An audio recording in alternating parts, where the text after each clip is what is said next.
সকলকে good morning. তো আজকে যে ভিডিওটা শুরু করব সেটা হচ্ছে তোমাদের দেখো, আমি একটা নর্মাল পেপারের মধ্যে যে লেখাটা এখানে সম্পূর্ণ তোলা আছে সেটাই কিন্তু আমি এইখানে দেখো এই পেপারের মধ্যে তোমাদের লিখেছিলাম, লিখেই সেটাকে তুলেছি, তুলে নিয়ে তোমাদের ভিডিও তৈরি করে, ঠিক আছে। তো এখানে যারা দেখো জানুয়ারি পড়ে গেল, ঠিক আছে, আজকে 1 জানুয়ারি।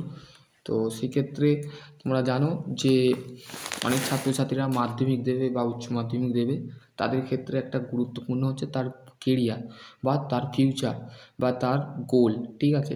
তো সে মাধ্যমিকের পর সে নর্মাল সায়েন্স নিয়ে পড়াশোনা করতে পারে, মানে আর্টস নিয়ে পড়াশোনা করতে পারে, তারপরে কমার্স নিয়ে পড়াশোনা করতে পারে, তারপরে ভোকেশনাল নিয়ে পড়াশোনা করতে পারে, ঠিক আছে।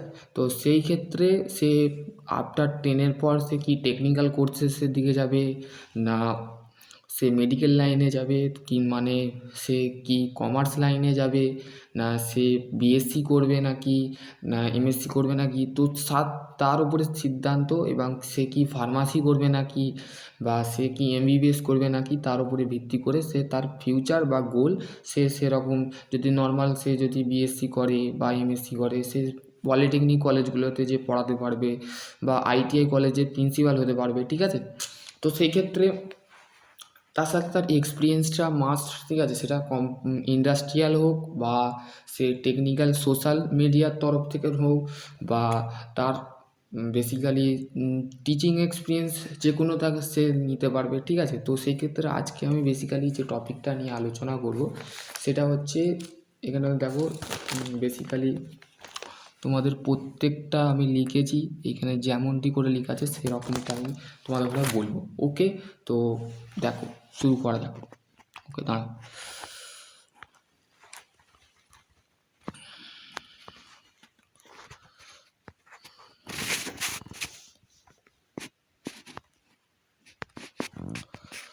তো দেখো, যারা আফটার 10 and 12 2026-এ আবেদন যারা করবে বা যারা করবে বা ভর্তি যারা হবে, ঠিক আছে। আজকে যে কোর্সটা নিয়ে ডিসকাস করব বা যে কোর্সের সম্পর্কে ডিসকাস করব সেটা হচ্ছে বেসিক্যালি তোমাদের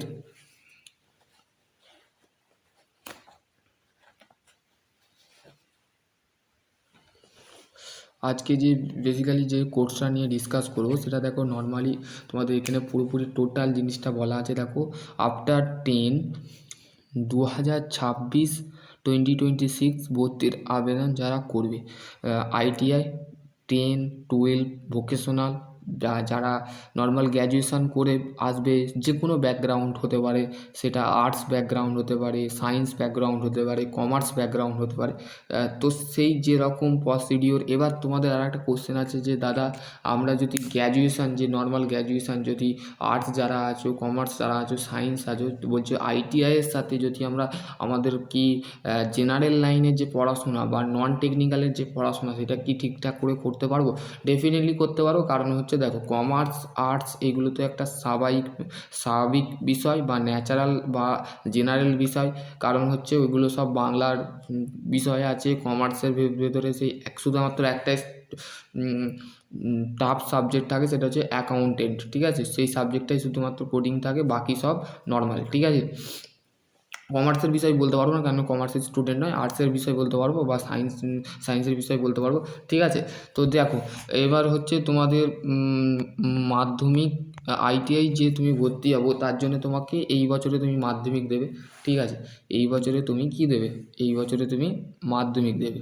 আবার আমার কোনো ভাই বোনেরা উচ্চ মাধ্যমিক দেবে, তাতে ভোকেশনাল থাকবে, সায়েন্স থাকবে, ঠিক আছে, আর্টস থাকবে, কমার্স থাকবে।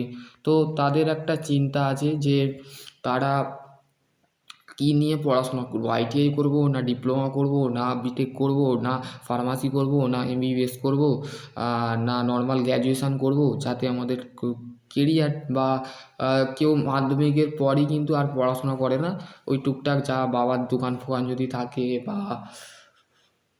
জবের লাইনে চলে যায়, টেকনিক্যালে যাবো। সরি লেবার, যে সমস্ত লেবার থাকে সেই লেবার খাটতে চলে যায়। এবার তোমাকে একটা টার্গেট ফিক্স রাখতে হবে, তুমি এই মাধ্যমিক দেবে, তো সেই ক্ষেত্রে তোমার একটা টার্গেট ফিক্স রাখতে হবে, সেটা হচ্ছে 50% তোমাকে নাম্বার নিয়ে রাখতে হবে। মানে তোমাকে মাথায় রাখতে হবে যে 60% তোমার ওভারঅল মার্কস যেটা আছে সেটা কিন্তু 60% হতে হবে, ঠিক আছে। 60% থাকলে তোমার 50% আরামসে হলে, কারণ হচ্ছে দেখো বিগত 2024-এ মানে বিগত 24 বা 23-এর মাঝে কিন্তু জেক্সপো ভোগলেটের পরীক্ষা কিন্তু রিফাউন্ড বা রিঅ্যাক্ট করে দেওয়া হয়, মানে ক্যান্সেল করে দেওয়া হয়। সেই কারণে অনেক ছাত্রছাত্রীরা কিন্তু আগের বছরে যারা 2025 বলো 2024-এ তারা অ্যাডমিশান নিয়েছিল, বেসিক্যালি তার মাধ্যমিকের নাম্বার বা উচ্চ মাধ্যমিকের নাম্বার তার ভিত্তিতে করে কিন্তু তাকে ভর্তি নেওয়া হয়েছিল, ঠিক আছে। তো আইটিআই ক্ষেত্রেও সেম, ডিপ্লোমার ক্ষেত্রেও সেম, ঠিক আছে। এটা তো ডিপ্লোমার কথা বলছি না, জেক্সপো ভোগলেটটার কথাটা ভুল করে চলে গেলো। তো মানে তোমার মাধ্যমিকে 50% নাম্বার থাকতে হবে, কারণ হচ্ছে তুমি যদি গভর্নমেন্ট আইটিআই কলেজে যাও তো সেই ক্ষেত্রে তোমার 70% বা 80% তোমাকে প্রাইভেট কলেজেও চাইবে, এবং ভালো ট্রেড যদি নাও বা ভালো যদি কোয়ালিফাইড ট্রেড নাও তো সেই ক্ষেত্রে তোমার কিন্তু 75% বা 80% নাম্বার তোমার কিন্তু থাকতে হবে মাধ্যমিক বা উচ্চ মাধ্যমিকে, ঠিক আছে। এবার হচ্ছে তোমাদের অ্যাডমিশান প্রসেস, ঠিক আছে। অ্যাডমিশান প্রসেস হচ্ছে আইটিআই। এবার হচ্ছে আইটিআই কথাটা আমি বারবার বলেছি বা তাও এই ভিডিও বলে নিচ্ছি। তো আইটিআই হচ্ছে ইন্ডাস্ট্রিয়াল ট্রেনিং ইনস্টিটিউট, মানে কারিগরি যে কারিগরি শিক্ষা যেটা হাতে বা কলমে, এই যে আমার হাতে কলমে যে লিখছি, এই যে লেখাটা আমি লিখেছি হাতে ও কলমে, আমরা দুটো প্রসিডিওর করে থাকি, প্র্যাকটিক্যাল বা থিওরি দুটোই কিন্তু এই ইন্ডাস্ট্রিয়াল এর মধ্যে যে সমস্ত কাজ করা হয় হাতে, এবং মানে তথ্য ইনফরমেশান যেটা দেওয়া হয় সেটাকেই বলা হচ্ছে আইটিআই, ঠিক আছে। আর আইটিআইয়ের অ্যাডমিশান হতে গেলে তোমাকে মাধ্যমিক উচ্চ মাধ্যমিক পাস করতে হবে বা গ্র্যাজুয়েশান পাস করতে হবে, ঠিক আছে। এবং মোস্ট ইম্পর্টেন্ট তুমি মাধ্যমিক পাস করলেই কিন্তু এখানে ভর্তি হতে পারবে, ঠিক আছে। এখানে কোথায় কী কী চাকরি আছে, এবার হচ্ছে আইটিআই যে গ্রুপ হচ্ছে দুটো, আইটিআই যে গ্রুপ, আইটিআই কলেজে দুটো গ্রুপে ভর্তি হয়, একটা হচ্ছে এম গ্রুপ আর একটা হচ্ছে ই গ্রুপ। এম গ্রুপে যে কোর্সগুলো হয় সেগুলো হচ্ছে 2 বছরের আইটিআই যদি তুমি করো তো সেই ক্ষেত্রে তোমার কিন্তু কোয়ালিফিকেশান লাগতে হবে মাধ্যমিক বা উচ্চ মাধ্যমিক। আর ই গ্রুপে যে ট্রেডগুলো হয় সেগুলো কিন্তু মেনলি তোমাদের 8 ক্লাস পাস করলে, মানে 8 ক্লাস পাস করলেই কিন্তু তুমি মানে 1 ইয়ারের ট্রেডগুলো করতে পারবে। যেমন ফর এক্সাম্পল আমি লিখেছি, যেমন এখানে অনেকগুলো ট্রেড লেখা হয়নি, যেমন 2 বছরের যে ট্রেডগুলো হয় সেগুলোর ক্ষেত্রে 10+12 অনলি শুধু লাগবে, ঠিক আছে। আর 1 বছরের জন্য তোমাদের যেমন কোপা, ওয়েল্ডার, কার্পেন্টার, তারপরে ডিজেল মেকানিক্স, ঠিক আছে। আরও সমস্ত ট্রেড আছে, ঠিক আছে, ফ্যাশন টেকনোলজি, আরও ভ্যারিয়াস অফ ট্রেড আইটিআই আছে। মোস্ট অফ ইম্পর্টেন্ট যে ট্রেডগুলো তুমি গভর্নমেন্ট কলেজ যখন সাজাবে তো সেই ক্ষেত্রে আমি বলবো ফিটার রাখতে পারো, ইলেকট্রিশিয়ান রাখতে পারো, কোপা রাখতে পারো, ওয়েল্ডার রাখতে পারো। আর একটা হচ্ছে 2 বছরের যে আইটিআইগুলো হয়, আইটিআই ট্রেডগুলো যেগুলো মাধ্যমিকের পর তুমি করতে পারবে, সেগুলো হচ্ছে তোমাদের normally fitter, electrician, machinist, turner, draftsman mechanical, draftsman civil, ঠিক আছে। তারপরে হচ্ছে আরও সমস্ত যে ট্রেড আছে তারাও সেই ট্রেডগুলো কিন্তু 2 বছরের হয়, ঠিক আছে। তারপরে হচ্ছে তোমাদের মেকানিক্যাল, ঠিক আছে, মেকানিক্যালও 2 বছরের ট্রেড হয়, ঠিক আছে।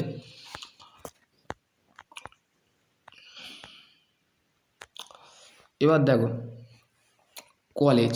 কলেজ টাইপস, ঠিক আছে। পিপিই, ঠিক আছে, পিপিই আন্ডারের একটা কলেজ হয়, সেটা গভর্নমেন্টেরও হয় আর প্রাইভেটও হয় দুটো। এবার একটা হচ্ছে গভর্নমেন্ট কলেজ আর একটা হচ্ছে প্রাইভেট কলেজ, ঠিক আছে।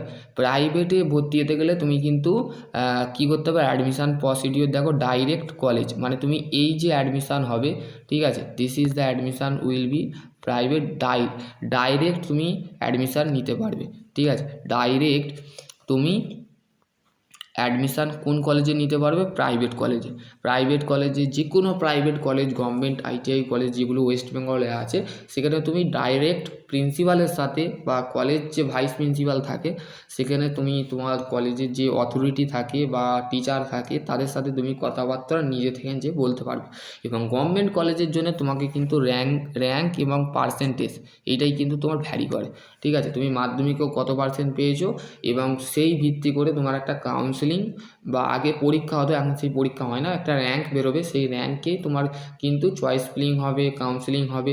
কাউন্সেলিং হওয়ার পর দেন তোমরা তারপরে কী হবে, তোমার অ্যাডমিশান হবে। অ্যাডমিশান হওয়ার ধরো তোমার অ্যাডমিশান হওয়ার পর কিন্তু তারপরে first counselling, second counselling, third phase, second phase, ঠিক আছে, থার্ড ফেজ, ফোর্থ ফেজ, মানে 4টে ফেজ কমপ্লিট করার পর কিন্তু তোমাদের অ্যাডমিশান হবে। অ্যাডমিশানে তোমাদের একটা ফি লাগে, কাউন্সেলিং ফি বা রেজিস্ট্রেশন ফি, সেই ফিটাকে কিন্তু সাবমিট করার পর দেন তুমি কিন্তু কলেজে অ্যাডমিশান হওয়ার পর তোমার ক্লাস আগস্ট বা সেপ্টেম্বর, অনেক ছাত্রছাত্রী এই বছরেও আইটিআই ভর্তি হবে, তো সেই ক্ষেত্রে আমি তোমাদের ঘরে সেটা বলে দিলাম, ঠিক আছে। এবার হচ্ছে তোমাদের ওয়েবসাইট, ঠিক আছে, এখানে ওয়েবসাইট কথাটা আছে, ঠিক আছে, বেসিক্যালি ওয়েবসাইট, ঠিক আছে। এক মিনিট, দেখো এইখানে হচ্ছে ওয়েবসাইট, ঠিক আছে। ওয়েবসাইট হচ্ছে তোমার আমাদের যে পলিটেকনিকের যে ওয়েবসাইট আছে, মানে আগে নিমি অনলাইন অ্যাডমিশানে ভর্তি হতো, এখন স্টেট কাউন্সিলিং অফিসিয়ালি মানে যে তোমাদের এসসিবিটি যে ওয়েবসাইট আছে সেই ওয়েবসাইটে যে তোমাকে কিন্তু তোমার রেজিস্ট্রেশন এবং লগ ইন প্রসেসটা কমপ্লিট করার পর দেন কিন্তু ওই ওয়েবসাইটের মধ্যে তুমি কাউন্সিলিং, তারপরে হচ্ছে চয়েস ফিলিং, মেরিট লিস্ট, সমস্ত কিছু তুমি ওই ওয়েবসাইটে দেখতে পাবে। ওকে, তো ছিল আজকের টপিক, এখানে এন্ড করছি, ঠিক আছে। এইখানেই ছিল আজকের বিষয়, ঠিক আছে। যারা বুঝতে পারোনি অবশ্যই কমেন্ট সেকশানে কমেন্ট করে জানাবে যে ভিডিওটা কেমন লেগেছে। আশা করছি তোমাদের যদি আরও কোনো কোয়েরি থাকে অবশ্যই কমেন্ট সেকশানে কমেন্ট করবে। সকলে ভালো থেকো, সুস্থ থেকো, থ্যাংক ইউ।